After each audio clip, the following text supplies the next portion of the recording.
भारत के मौजूदा राजनीतिक हालात। भारत इस समय राजनीतिक और सामाजिक दृष्टि से एक अहम दौर से गुजर रहा है। सत्ता पक्ष राष्ट्रवाद और बहुमत की राजनीति को मजबूती से आगे बढ़ा रहा है, जबकि विपक्ष और जनता की आवाज को कमजोर करने का आरोप भी लगातार सामने आ रहे हैं। हाल के वर्षों में हुए बड़े निर्णयों ने राजनीति परिदृश्य को गहराई से प्रभावित किया है। नागरिकता संशोधन कानून इसका प्रमुख उदाहरण है। समर्थक इसे राष्ट्रीय सुरक्षा और पहचान के लिए आवश्यक बताते हैं, लेकिन आलोचकों का मानना है कि यह देश की धर्मनिरपेक्ष छवि और अल्पसंख्यकों के अधिकार पर गंभीर प्रश्न खड़े करता है। भाषा और संस्कृति भी राजनीति का हिस्सा बन चुकी है। हिंदी और उर्दू को लेकर उठती बहसें समाज को अधिक विभाजित करती नजर आ रही हैं।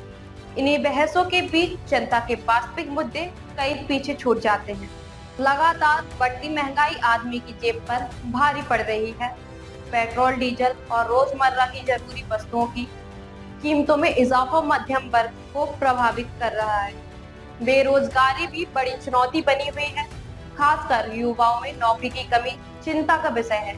ग्रामीण इलाकों में किसान कर्ज और बढ़ती लागत से परेशान हैं और आत्महत्या जैसे कदम उठाने को मजबूर हो रहे हैं। वहीं शहरी क्षेत्रों में मध्यम वर्ग शिक्षा, स्वास्थ्य और रोजमर्रा की जरूरतों को पूरा करने के लिए संघर्ष कर रहा है।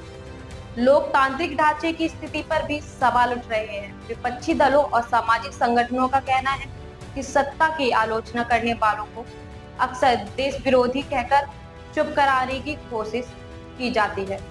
सोशल मीडिया पर निगरानी, पत्रकारों और एक्टिविस्ट पर कार्रवाई और अभिव्यक्ति की स्वतंत्रता पर दबाव जैसी घटनाएं लोकतंत्र की मजबूती पर सीधे प्रश्न चिन्ह खड़े कर रही है। हालांकि तस्वीर पूरी तरह निराशाजनक नहीं है। विशेषज्ञों का मानना है कि जनता के पास अब भी संविधान और लोकतांत्रिक अधिकारों की ताकत है। यदि लोग शिक्षा और जागरूकता के माध्यम से अपने अधिकार को समझें और एकजुट होकर खड़े हो तो राजनीति को जनता के हित में मोड़ा जा सकता है।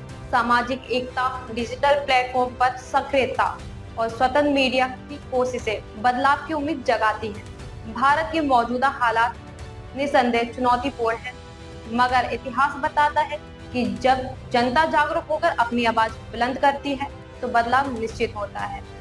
अब यह देखना बाकी है कि क्या आज की जनता लोकतंत्र को मजबूत करने की दिशा में सक्रिय भूमिका निभाएगी या फिर हालात को यूं ही स्वीकार कर लेगी।